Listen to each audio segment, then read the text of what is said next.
안녕하세요. 조용호 선생님입니다. 자, 오늘은 시각디자인 산업기사 기사시험 시각디자인론 전 시간에 이어서 디자인의 요소와 원리에 대해서 알아보도록 하겠습니다. 우리가 전 시간에까지 디자인 역사를 통해서 디자인이 무엇인가에 대한 그리고 디자인의 목표 등에 대한 이야기를 했고요. 디자인을 이해하기 위해서는 디자인의 역사 또한 이해하고 있어야 된다라고 얘기를 했습니다. 자, 그래서 우리가 보통 디자인의 지식체계, 디자인의 이론 하게 되면 두 가지를 공부하게 되는데 우리가 기획 개념에서의 디자인과 또 기능적인 개념에서의 디자인 이렇게 이야기를 한다라고 얘기를 했었죠. 그죠? 자, 근데 디자인이라는 이 자체 하나의 지식체계가 그렇게 많지가 않습니다. 왜냐하면 선생님이 디자인 플러스 이야기했었죠. 그죠? 디자인 뒤에 뭔가를 붙여서 사용을 해야 된다.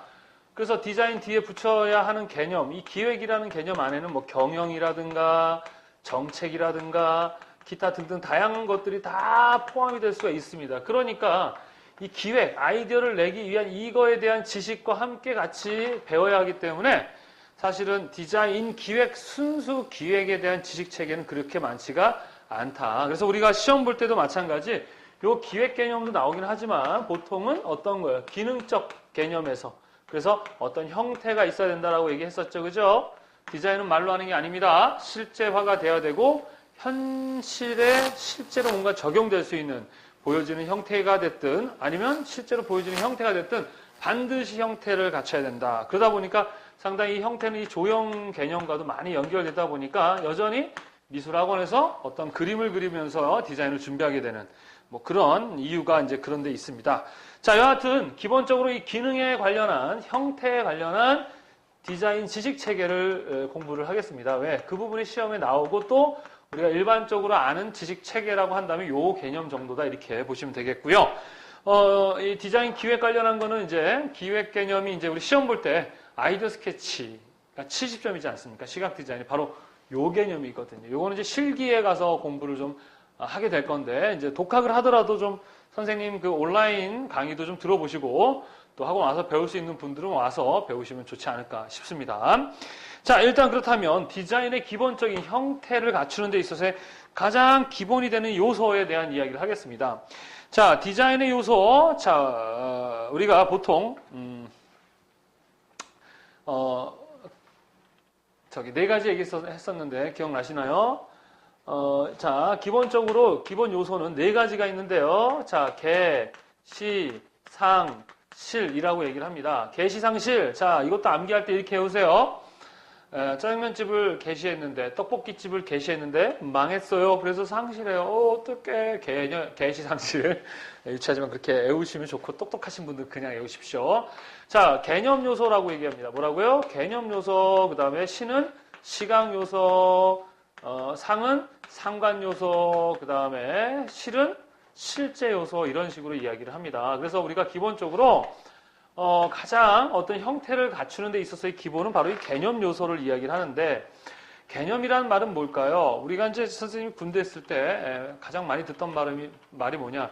이 자식 진짜 개념 없네, 이런 얘기예요. 그래서 개념이 뭐예요? 아주 기본이 안 됐다는 거예요. 기초가 안 됐다는 얘기잖아요. 그죠? 그래서 우리 형태를 갖추는 데 있어서의 가장 기본적인 요소가 무엇이냐? 바로 개념 요소. 점과 그 다음에 선과 그 다음에 면과 그 다음에 입체, 이러한 어떤 형태들입니까? 순수, 추상 형태들이 바로 기본 개념 요소죠. 자, 이러한 개념 요소들이 이제 형태를 갖추는데 기본이라고 한다면 시각 요소는 뭐냐? 우리가 시각적으로 보여주는 형태를 이야기합니다. 뭐 시각 요소에는 어떤 것들이 있겠습니까? 자, 형태죠, 형. 그 다음에 뭐 방향감, 그 다음에 어떤 질감, 우리 교재 나오죠. 그 다음 색, 뭐 크기, 뭐 이런 등등의 시각적인 형태에 보여지는 시각적 요소들을 우리는 시각 요소라고 얘기합니다. 자, 상관 요소라는 건 뭐냐면 이런 말 있잖아요. 어떠한 것과 상관이 있느냐. 요거는 이제 조금 더 좀 약간 심리적인 것과도 연결되는데, 선생님이 뚱뚱한가요? 자, 저보다 뚱뚱한 사람들은 전 날씬하다고 할 것입니다. 그죠? 저보다 날씬한 사람들은 절 뚱뚱하다고 얘기를 할 것이에요. 그거예요. 좀 상대적인 거죠. 이렇게 어떤 것과 비교돼서 어떻게 위치에 있느냐에 따라서 상관관계에 따라서 달라지는 요소들 뭐가 있습니까? 면적이라든가 무게감 같은 것들을 우리는 상관 요소라고 합니다. 그렇다면 이 어떤 형태가 실제로 어떤 목적을 갖고 사용되어지는가에 따라서 이 목적성에 따라서는 이제 실제 요소 이렇게 얘기를 하게 됩니다. 그래서 시험 문제는 이 요소의 개념, 시각, 상관, 실제 요소들을 구분하는 문제들이 가끔 출제가 되니까 기억하시고요.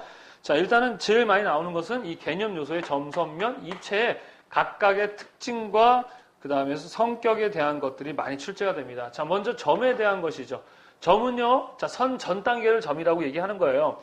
점은 말 그대로 점이기 때문에 뭘 나타냅니까? 위치를 나타내죠. 선을 넘어가면 그건 선이죠. 그러니까 선의 한계라고 합니다. 점은, 자, 여러분, 저랑 씨름을 했어요. 저를 못 이겼어요. 저를 못 넘었어요. 그럼 뭐야? 너는 나의 한계야 라고 하잖아요. 마찬가지로 점은 선의 한계라고 얘기합니다. 자, 기본적으로 점이라는 것은요, 실제적으로 이렇게 찍어서도 나타날 수 있고요.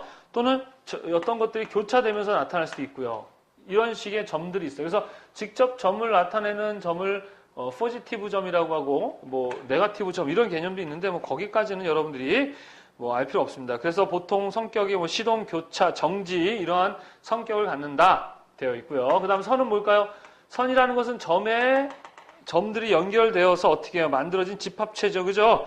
그래서 이것은 위치를 나타낸다고 한다면 이것은 뭐예요? 방향을 나타내는 성격을 갖게 된다.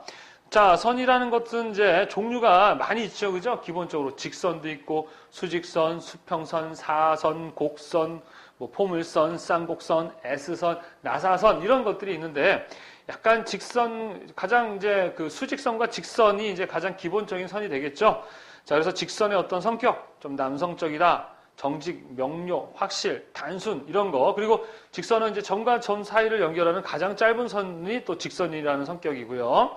자, 수직선은 어떻습니까? 하늘로 치솟아 올라가니까 상당히 긴장감도 있고 종교적이고 상승감 또 희망, 고결 이런 성격을 갖습니다. 수평선은 우리 여러분 마음이 울적하면 어디 갑니까? 지평선 보러 가고 수평선 보러 가면 어때? 마음이 편안해지죠? 평화, 정지, 안정감. 사선이다 보니까 어떻습니까? 그래서 우리 영화도 사선에서라는 영화도 있었어요. 상당히 불안하고 또 어떻습니까? 다이나믹한 동적인 느낌이 나죠. 자, 보통 곡선은 여성적인 우아함과 매력, 곡선, 그죠? 여성들의 어떤 곡선, 배가 뽀록 나왔죠, 이렇게. S선, 이렇게 S라인이라고 얘기를 하는 그런 건데, 보통 없고 다들 볼록 배가 나왔죠. 그래서 이렇게 곡선이나 호 같은 것들은 좀 여성적이고, 어때요? 유연하다, 이렇게 얘기합니다. 그 외에 이제 나사선 또 뭐 쌍곡선, 포물선, 뭐 속도감 이런 것들은 여러분이 한번 책을 교재를 보시면 될 것 같습니다. 그래서 선의 종류를 물어보는 시험 문제들도 간혹 출제가 됩니다. 자, 그다음에 면이라는 것은 면이기 때문에 어떤 공간 개념이고요. 입체를 넘어서지 않기 때문에 입체의 한계라고 얘기를 하고요. 그다음에 입체는 두께와 부피까지 다 나타내주는 그런 성격이 있다는 거 잘 기억하시기 바랍니다. 자, 이렇게 해서요. 요소에 대한 개념과 개념 요소의 점선면, 입체에 대한 이야기가 시험 문제 한 문제 정도 출제될 수 있기 때문에 잘 기억하시기 바랍니다. 이것은 기본적인 뭐예요? 형태에 관련한 지식이다. 이렇게 보시면 되겠습니다. 자, 그래서 형태라는 게 무엇이냐? 우리 이제 교재를 보게 되면은 형태에 대한 부분이 108페이지에 나와 있는데 일단 먼저 형태에 대한 이야기부터 하겠습니다. 먼저 요소. 형태에 관련된 요소를 얘기했고, 일단 먼저 형태부터 얘기를 해야 되는데, 형태라는 것은요, 두 가지 형태가 있어요. 하나는, 자, 실제, 우리가 존재하지 않는, 그러니까 시각적으로 보이지 않는 이념적 형태가 있고, 시각적으로 만지고 볼 수 있는 현실적 형태 두 가지로 나눌 수가 있습니다. 이념 형태는 보이지 않는 형태죠. 그런 게 어디 있습니까? 자, 그래서 이거를 뭐라고 하냐면, 순수 형태 또는 추상 형태라고 이야기를 합니다. 이 현실적 형태는 인위적 형태, 인간이 만들어낸 형태들과 자연에서 만든 자연적 형태 이렇게 나눌 수가 있죠. 그래서 점선면 입체 같은 거 이런 것들 이것은 어떤 형태입니까? 현실적 형태 중에 인위 형태라고 하죠. 그죠? 이 안에는 점선면 입체가 있죠. 이건 우리는 칠판 지우개라고 그러지 점선면이라고 하지 않잖아요. 그래서 이런 것들을 우리는 보통 우리가 추상주의 공부할 때 얘기했었죠. 추상 개념은 점선면, 입체 같은 순수 형태들이다. 그리고 이념적 개념이기 때문에 뭐 사랑 이런 것들도 어때요? 형태는 없지만 그래도 뭔가 이렇게 형태감이 느껴지지 않습니까? 그래서 형태는 이런 식으로 나눠요. 그래서 이념적 형태로 간다면 뭐 나중에는 이 디자인이 어떤 정책이나 뭐 어떤 시스템에 관련한 그런 것도 하나의 형태라고 볼 수 있겠습니다. 그래서 이 형태를 물어보는 요거 종류가 다른 하나는 무엇이냐라는 물어보는 시험 문제도 출제가 되니까 형태 개념도 이해를 하고 계셔야 됩니다. 자, 그렇다면 우리가 어떤 형태를 만들어 가고 또 형태를 사용하는 데 있어서의 기본적인 원리가 있습니다. 디자인을 하는 데서의 디자인 기본 원리라는 게 있는데, 자, 형태라는 것은 기본적으로 어떠한 형태를 갖추느냐 그러면 리듬, 자, 율동이라고 합니다. 율동감을 줘야 됩니다. 율동감. 리듬감이라는 게 있는데 율동감인데 이게 무엇이냐 그러면 뭔가 움직임이 있어야 된다는 것이죠. 일단 자, 사람들이 뭔가를 관심을 갖고 봐야 되지 않습니까? 그것이 어떤 꼭 형태가 뭐라 할지라도 일단 봐줘야 되는 거예요. 내가 멋지게 하고 옷을 입고 나가는데 아무도 날 봐주지 않으면 아무 의미가 없는 거잖아요. 그죠? 그래서 형태를 갖출 때는 리듬감과 율동감을 고려해서 디자인을 해야 된다. 이 얘기인데, 자, 율동감은 세 가지가 있습니다. 강조와 반복과 점이 세 가지가 있어요. 자, 강조라는 것은 선생님이 말을 할 때 여러분한테 안녕하십니까 조용호 선생님입니다. 이렇게 똑같은 톤으로 이야기를 하게 되면 어때요? 에? 졸립죠. 그래서 선생님이 말을 할 때도 안녕하세요 조용호 선생님입니다. 반갑습니다 조용호 선생님. 이렇게 강조감을 주게 되면 어때요? 집중도 되고 듣게 된다는 것이죠. 자, 그 다음에 반복이라는 것은 말 그대로 강약, 중강약, 강약, 중강약 이런 식의 율동감, 반복을 주는 것입니다. 점이는 다른 말로는 그라데이션이라고 하는 거죠. 어떤 급격하게 변해가는 어떤 그라데이션 같은 이런 율동감을 주는 것이 기본 형태인데 무조건 다 이걸 줘야 된다 이건 아니에요. 이것을 고려해야 된다는 것이에요. 어떤 형태를 표현하고 말할 때, 자, 선생님이 여러분한테 카페에서 공지사항 같은 거 보낼 때 똑같은 글자를 똑같은 형태로 띄어쓰지 않고 쫙 써서 보내면 여러분들이 어떻게 할까요? 읽을까요? 안 읽을까요? 읽지 않겠죠, 그죠? 예, 그래서 어떻게 해요? 크게 쓰고 작게 쓰고 한 칸 띄고 이런 식으로 강조, 반복, 점의를 이용해서 일단 읽기 편할 수 있도록 형태를 갖추는 것이 상당히 중요하다 이렇게 보시면 되겠습니다. 자, 그 다음에 리듬감, 율동감이 있다면 그거로 다 끝나는 게 아니에요. 자, 리듬감과 율동감이 있다면 그것들이 무엇을 가져야 되느냐? 균형감을 가져야 된다. 자, 사실은 우리 인간은 미를 추구합니다. 미라는 것은 아름다움이지만 사실 이 미라는 것은 생존과도 상당히 연결되어 있어요. 자, 생존이라는 게 뭐예요? 이 지구에서 우리 선생님도 그래요. 영원히 사는 게 아니잖아요. 그죠? 한 100년? 많이 살아요, 100년. 그 사이에는 저도 이제 이 지구에서 사라질 거란 말이죠. 그래서 이 지구에 사는 동안에 내가 사라져버리면 항상 얘기하잖아요. 나라는 게 없어지면 이 세상에는 아무 의미가 없어요. 내가 없으면 이 세상에 나랑 무슨 상관이야. 아무리 잘 먹고 잘 살아 아무 소용이 없다 그랬잖아요. 그러니까 내가 이 세상에서 잘 먹고 잘 사는 걸 떠나서 일단 생존하는 것이 상당히 중요하다고 느끼고 또 나의 안에 어떤 유전 정보 안에는 내 자식들, 내 후손들 그래야 이 지구가 계속해서 인간들이 어떻게 태어나고 죽어가면서 이렇게 만들어져 갈 거 아닙니까? 그죠? 그래서 이 미라는 것은 뭐야? 아름다움을 통해서 어떤 자손을 번식하고 이런 목적으로 하다 보니 상당히 생존과도 관련이 돼 있습니다. 그래서 또 미는요, 뭐와 연관되어 있냐? 이 균형감이에요. 얼굴도 다 똑같이 눈, 코, 입 다 달렸는데 누군 이쁘고 누군 잘생겼다 그러고 누군 못생겼다 그러잖아요. 그게 뭐예요? 얼굴의 배치거든요. 그래서 여러분들 성형수술 하면 뭐예요? 눈, 코, 입 약간 찢고 옮기고 이렇게 균형감을 맞춰서 아름다움을 만들지 않습니까? 그래서 우리 사람들은 상당히 균형감에 대해서 아름다움을 느끼기도 하고 또 생존을 위해서 이 균형감이 자연스럽게 우리 상당히 이렇게 추구하게 돼 있다 이거 형태에 대해서. 그래서 균형은 뭐가 있습니까 하면은 교재도 나오지만 대칭행이라는 게 있고 그 다음에 비대칭이라는 게 있어요. 이게 뭐냐면 자 한번 예를 들어볼까요? 자 이렇게 예를 들어볼까 이제 어떠한 지면에 여기에다 어떠한 형태들을 막 갖춰놨어요. 그러면 여기와 여기가 균형감이 없어요. 여기가 좀 더 무겁게 느껴지면서 내용과 상관없이 불안한 느낌을 갖게 됩니다. 그래서 이쪽에다가 어떤 마크나 로고 같은 자그마한 형태를 주게 되면 분명히 크기는 다르지만 시각적으로는 불균형하지만 심리적으로는 균형감을 느끼는 그것을 우리는 비대칭이라고 그러고요. 여기다가 맞게 이만큼의 양의 형태를 주는 걸 뭐라 그래요? 대칭이라고 그래요. 그래서 이러한 형태들이 이러한 균형을 두 가지가 있어요. 근데 비례라는 게 있어요. 비례라는 말도 하나의 균형인데 이게 뭐냐면은 이제 우리가 어떠한 것을 대비해서 어떠한 것에 비례해서 이런 말 많이 쓰잖아요. 그죠? 그래서 뭐 1대 2다라고 하면 뭐예요? 저 상대방이 1을 했으면 내가 2를 주는 거예요.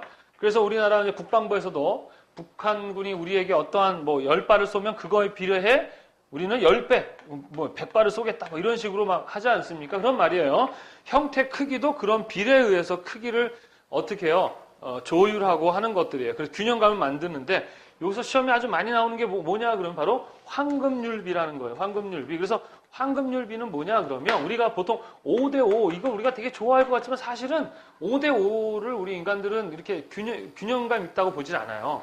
사진 같은 거 찍을 때도 보면 가운데다 놓고 찍지 않고요. 오른쪽에 약간 치우치거나 왼쪽에 치우쳐야 안정감을 느껴요. 균형감이 바로 그러한 이게 정확한 5대5가 아니죠. 그래서 황금비를 1대 1.618이라고 얘기하는데 사실 1대 1.618을 제가 황금률비를 설명하기 위해서 온갖 책을 다 뒤져보고 무슨 뭐 이것도 황금률비다 해서 계산을 해봤지만 정확하게 1대 1.618이 나오지 않더라고요.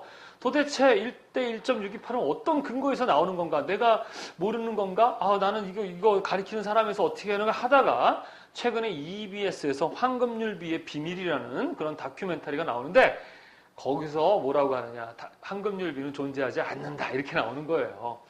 그러니까 황금률비가 정확히 1대 1.618의 개념보다는 그런 아름다운 균형을 대표하는 하나의 그냥 그런 심볼 정도로 이해를 해야지 실제 1대 1.618로 되어진 황금률비적인 어떤 뭐 우리가 말하는 그런 조형물들이나 이런 것들이 그렇지 않더라라고 얘기하더라고요.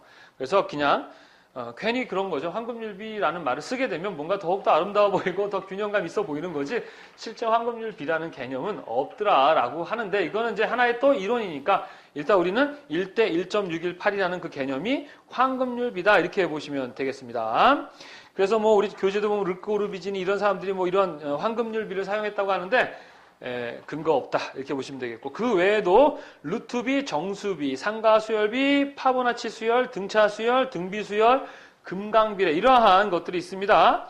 자, 루투비라는 것은요 말 그대로 루투 단위로 이렇게 비례가 가는 거고 정수는 뭐 1대1, 2대2, 3대 이런 거고 상가라는 건 뭐예요? 가라는 건 더한다는 거잖아요. 그죠? 그래서 1대, 2대, 3대, 5대, 8대, 13 같이 앞에 항들을 합쳐서 비율로 올라가는데 이거를 파보니치 수열이라 해서 좀 비슷한데 파보니치 수열이 그 황금률비를 대표한다는데 이건 근거 없습니다. 등차 수열은 뭐예요? 앞에 있는 차에 의해서 비가 올라가는 거. 등비는 곱해서 올라가는 거. 뭐 우리나라 전통 비례는 금강비례다. 뭐 이런 것들. 자, 그래서 비례는 요 정도로 이해를 하시면 되겠습니다. 그래서 리듬감을 주되 균형감 있는 형태를 갖춰야 되겠다라는 것이고 자 우리가 사실은 디자인은 뭐라 그랬어요? 균형 하모니가 디자인이라고 했어요. 기획 개념에서도 마찬가지예요.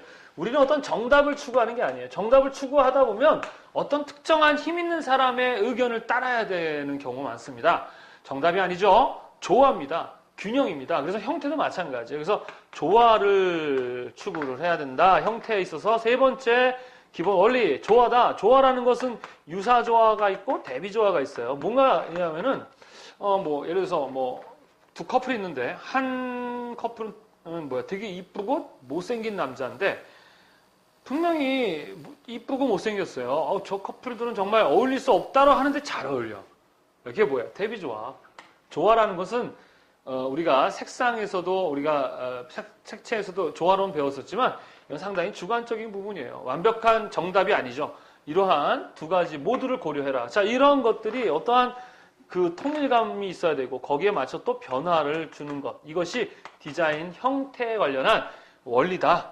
이렇게 보시면 되겠어요. 그래서 여러분 이게 무슨 얘기냐? 쉽게 얘기해서 내가 뭔가를 형태를 갖출 때는 이러한 율동, 균형, 조화, 통일과 변화 등을 고려해서 형태에 관련해서도 디자인을 해야 된다. 이렇게 보셔야 되겠습니다. 무슨 말인지 아시겠어요?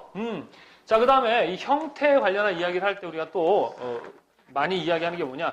자, 형태에 관련해서 연구한 학자들이 있겠죠, 그죠? 그걸 우리 게시탈티라 그래요. 게시탈티의 시지각의 원리라고 하는데, 자, 이 게시탈티의 시지각의 원리라는 것은요, 베르트 하이머라는 독일의 형태 심리학자, 이 사람이 처음 시작했는데, 이 사람이 이제 이게 뭐냐면은요, 우리 색에 대한, 색채 심리도 마찬가지지만, 우리 인간이 뭐예요? 색에 대한 경험에 의해서 우리가 색에 대해서 어떻게 심리적 반응이 일어난다고 했던 것처럼 어떤 형태를 볼 때 사람들이 공통적으로 어떤 형태를 어떻게 보느냐라는 공통적인 어떤 그런 심리적 반응도 있고 또 그렇지 않은 경우도 있는 그런 형태에 대해서 우리 인간들이 어떻게 반응하는 거예요. 그래서 이 게시탈트 시지각 원리는 우리가 이제 형태를 이야기하다 보니까 이제 이야기하지만 사실 이거는 이제 정신병 치료에 많이 이제 적용하고 사용하던 그러한 건데 우리가 왜 이걸 얘기하느냐? 그러면 형태학에 관련한 형태에 대한 이야기니까 형태에 관련한 이런 내용을 알아야 되겠죠. 그래서 시지각의 원리가 뭐냐? 그러면 일단 도형과 바탕의 원리라고 하는데요. 자, 우리 사람들은요. 되게 복잡한 걸 싫어합니다. 그리고 피곤한 거 싫어하고요. 다 뭐 행복을 추구하잖아요. 그 행복 안에는 편안함을 추구하는 게 있어요. 귀찮은 게 싫은 거야. 항상 편하고 싶죠. 행복하고 싶죠. 이런 게 있어요. 그러다 보니까 형태를 바라볼 때도 아주 그냥 대충 봐버리는 거예요. 그래서 하나의 형태, 이걸 이제 도형이라고 얘기하죠. 어떤 도형으로 바라보게 됩니다. 그래서 관심 있는 어떤 형태를 도형, 또 다른 말로는 그룹화 시켜버리는 거예요. 그리고 나머지는 뭐예요? 다 바탕이 돼버리는 거죠. 이러한 심리들이 있더라. 그래서 게시탈트 시지각 원리 중에 하나가 첫 번째 근접의 원리. 뭐예요?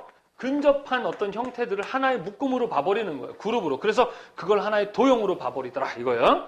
유사의 원리는 뭐예요? 유사한 어떤 성격을 가진 형태들이 하나의 그룹, 도형으로 봐더라. 그 다음에 폐쇄의 원리라는 게 있습니다. 폐쇄의 원리. 근유, 연대폐 이렇게 얘기하죠. 폐쇄라는 게 뭐예요? 열려져 있는, 이건 도형이 아니라 하나의 선이잖아요. 도형이긴 하지만 어떤 원이 아니잖아요. 근데 이거를 사람들은 하나의 뭐로 봐버린다? 폐쇄된 것을 탁 닫아서 도형으로 봐버리더라. 그 다음에, 연속의 원리. 어떤 연속 선상에 있는 것들을 하나의 도형과 그룹으로 보더라. 이게 바로 연속 원리. 그 다음에 바탕과 도형의 원리. 이거 뭐예요? 바탕을 보면 나머진 도형으로 보고, 도형을 보는 건 바탕으로 보는 거죠. 그래서 우리가 루빈의 항아리라 그래서 항아리 이렇게 둘이 서로 바라보고 있는데 사람이 뽀뽀하는 것처럼 보이면은 그렇게 보이고요. 그다음 하나의 도자기로 보면 또 그것이 도형이 되어지는 이런 것들이 있습니다. 그래서 시험에 요 근유폐연 바탕과 도형의 원리의 시지각 원리를 물어보는 이거는 일반적으로 우리 사람들이 이건 왜 어떠한 것에 의해서 간결합니다. 이거를 전체적으로 우리 인간들은 심리적으로 어떤 형태나 도형을 간결하게 하고 그룹화하고 이렇게 만드는 걸 되게 좋아하더라 이거죠. 그래서 도형으로 지각되는 기본 원리 경우를 시험 문제 또 나옵니다. 어떤 거죠?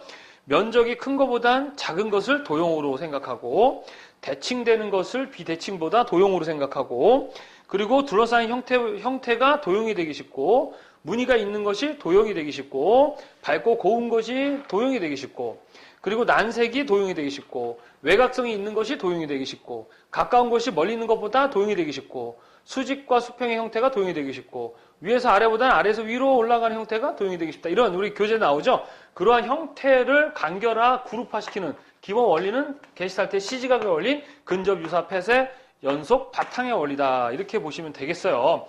자, 게시탈트의 시지각 원리는 형태에 관련해서는 가장 지식 체계로서는 많이 사용되고 있고 유일하게 이제 이게 있기 때문에 시험 문제에 아주 많이 출제가 되고 있습니다. 그래서 여러분들이 게시탈트의 시지각의 원리, 근유, 폐, 연, 바탕의 도형의 원리 그리고 이것은 어떤 것에 의해서 어떤 형태를 우리 인간들은 간결화시키고 그룹핑 시킨다. 그래서 그 그룹되어지는 걸 도형으로 보고 나머지는 바탕으로 지각하더라. 무슨 말인지 아시겠죠? 그래서 우리가 형태라는 것을 사람들이 그냥 형태 있는 그대로 직관적으로 보는 게 아니라 이것도 마찬가지 사람들의 경험을 바탕으로 형태를 지각하더라. 뭐 그런 형태학에 관련한 심리학에 관련한 그런 연구예요. 그래서 이 사람이 어떻게 시작한 거냐면은 이제 기차를 타고 여행을 하다가 이제 유리창에 이제 뭐 서리가 꼈더니 잘 밖에 안 보이는데 분명히 내가 어떤 유리를 통해 밖에 환경의 나무다 뭐다 이런 걸 내가 실제 모양을 보지는 않는데 흐릿하게 보이지만 그게 무슨 형태인지를 내가 아는 걸 보고 우리 인간이 어떤 형태를 볼 때 어떻게 반응하는가 형태에 대해서 어떻게 반응하는가 그건 형태 심리학 색에 대해서 어떻게 반응하는가 색채 심리학 연애에 관련해서 어떻게 반응하는가 연애 심리학 이렇게 되는 거죠. 그래서 그걸 연구한 사람이 베르타이머가 만든 게시탈트는 독일말로 형태 그런 뜻입니다. 그래서 형태 심리 학파 그래서 이 연구는 뭐 우리가 논문 하나 쓰면 그것이 꼭 디자인에만 쓰는 건 아니지만 정신병 치료에 많이 사용되기도 하지만 우리 디자인에서도 어떤 형태에 관련한 이야기를 할 때는 이것을 가지고 이야기를 많이 한다 이렇게 보시면 되겠습니다. 자, 그리고 이제 형태에 있어서 또 하나 우리가 알아야 될 게 뭐냐 그러면 착시죠. 착시라는 게 뭐예요? 시각적 착각입니다. 우리 인간이 어떤 뭔가를 이것도 게슈탈트의 시지각의 원리와 좀 비슷한 거예요. 자, 시지각의 원리는 심리적인 거예요. 어떤 형태를 봤는데 착시가 아니라 나의 경험 또는 나의 어떠한 상황에 따라서 그 형태를 바라보고 느끼는 게 달라지는 거라고 한다면 착시는 생리적으로 우리 이 육체 피지컬에서 생기는 어떤 그런 시각적 착각을 이야기를 하죠. 그래서 이 착시라는 게 상당히 중요합니다. 그래서 어떤 건축물을 만들 때도 이런 착시 같은 거, 특히 기둥 같은 거, 이렇게 직각으로 돼 있으면 약간 불룩하게 우리가 느껴지거든요. 그래서 보통 기둥 같은 건 약간 어떻게 안쪽으로 이렇게 날렵하게 이런 식으로 만든다든가 뭐 이러한 착시를 고려해서 디자인을 할 때 사용을 해야 됩니다. 그래서 보통 이 착시는요, 기본적으로 이제 책에 나와 있는 것처럼 어떤 각도에 따라서도 또 거리에 따라서도 어떻게 분할을 했느냐에 따라서도 그리고 기본적으로 또 뭐 수직이냐 수평이냐 이런 것들에 의해서 시각적인 착시가 일어날 수 있다. 자, 그래서 착시를 물어보는 시험이 한 문제 정도 출제가, 이건 자주는 아니지만 간혹 출제가 되기 때문에 여러분들 한번 보시면 될 것 같아요. 착시는 그냥 시각적 착각이다. 자, 이것은 어떤 심리적인 부분도 있겠지만 피지컬적인 생리학적 작용에 의해서 생기는 그러한 착각이다.